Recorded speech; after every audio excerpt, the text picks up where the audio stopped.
এই ধর্ষকদের জন্য কোরআন বর্ণিত সর্বোচ্চ শাস্তি মৃত্যুদণ্ড যতদূর পর্যন্ত বাস্তবায়ন না হবে যারা ফাসাদ ফিল আরদ করছে।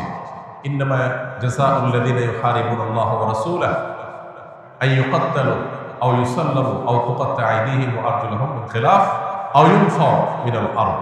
এই শাস্তি যতক্ষণ পর্যন্ত বাস্তবায়ন না হবে, চরম শাস্তি দেওয়া না হবে এবং বিচারের যত ফাঁক ফোকর আছে এগুলো যতদিন বন্ধ করা না হবে ততদিন পর্যন্ত আসলে এগুলো বন্ধ হবে না। আমরা কখনো কাঁদবো, কিছুদিন কান্নাকাটি করে আবার থেমে যাব, আরো কোনো আসিয়া কান্নার আওয়াজ আমাদের কানে আসবে, তখন আমরা আবার হয়তো বলে চলে যাব। এই দেশে শত সহস্র ঘটনা এরকম ঘটে, একের পর এক এই আসিয়াদেরকে আমরা দাফন করে চলে আসি, কিন্তু ধর্ষকদেরকে দাফন করার সৌভাগ্য বা সুযোগ আমাদের হয় নাই। কেন? ব্যভিচারের শাস্তি আল্লাহ তাআলা বলেছেন ওয়ালিয়াশহাদ আযাবাহুমা তায়েফাতুম মিনাল মুমিনিন, ব্যভিচারের শাস্তি যে কার্যকর হবে এটা যেন প্রত্যক্ষভাবে হয়, মানুষের উপস্থিতিতে যেন হয়। কেন বলেছে? কারণ মাকাসিদুশ শরিয়া বা শরিয়ার উদ্দেশ্যই হলো মানুষের জীবন, সম্পদ, ঈমান, মানুষের পরিবার, এই সব কিছুর হেফাজত এবং সংরক্ষণ। এই জন্য শরিয়াত এসেছে। এই জন্য যেই অপরাধের শাস্তি প্রত্যক্ষ হলে সমাজ সোজা হয়ে যাবে, অপরাধীরা সোজা হয়ে যাবে, সেটাকে প্রত্যক্ষ করতে বলেছে শরীয়ত। সেটার বাস্তবায়ন যদি হয় তাহলে ইনশাআল্লাহ আসিয়াদের কান্না আর আমাদের শুনতে হবে না।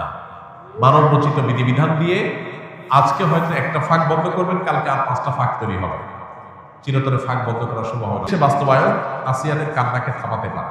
নাম্বার 1, আমাদের সমাজে নীতি নৈতিকতার যে ভিত্তি নড়বড়ে হয়ে গেছে, নামাজ কালাম পড়ে কিন্তু ইসলামের অন্যান্য বিধিবিধান, চোখের হেফাজত করার জন্য ওইরকম পরিবেশ, ওইরকম এনভায়রনমেন্ট এগুলো আমাদের দেশে নাই, এগুলো আমাদের মুসলমানদের সমাজ আজকাল নাই। না থাকার কারণে কি হয়েছে? মানুষ তার ভিতরে জোর আকাঙ্ক্ষা জেগে উঠছে, পশুত্ব জেগে উঠছে, ধর্ষকরা দর্শক হয়ে উঠছে।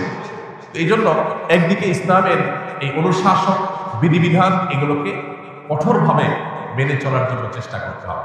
পশ্চিমাদের শেখানো পথে আমরা স্বাধীনতার নাম দিয়ে মেয়েদেরকে পণ্যে পরিণত করব, তাদেরকে ভোগ্য পণ্যের মতো করে উপস্থাপন করব, ছেলেদেরকে আমরা তাদের যৌন আকাঙ্ক্ষাকে জাগ্রত করে তুলব, আবার অপরদিকে বলবো না সব মেয়েরা সেফ থাকতে হবে, তাদের কোনো কিছু হতে পারে। এটা সাংঘর্ষিক এবং আপনার পরস্পর বিরোধী কাজ।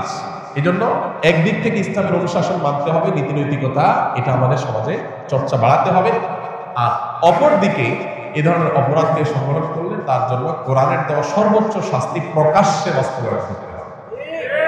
এই দুইটা প্রচেষ্টা যদি সমান্তরালভাবে হয়, বিচার থেকে আইনের ফাঁকফোকর দিয়ে বের হওয়ার যত রাস্তা আছে এগুলো যদি বন্ধ করা হয়, ইনশাআল্লাহ এ ধরনের নির্মমতার কথা আমাদের শুনতে হবে।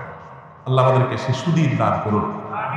আমরা যেন এই সমস্ত অনাচার, এই সমস্ত অবিচার এগুলো থেকে আমাদের সমাজটাকে মুক্ত করতে পারি, সেই তৌফিক আল্লাহ তাআলা।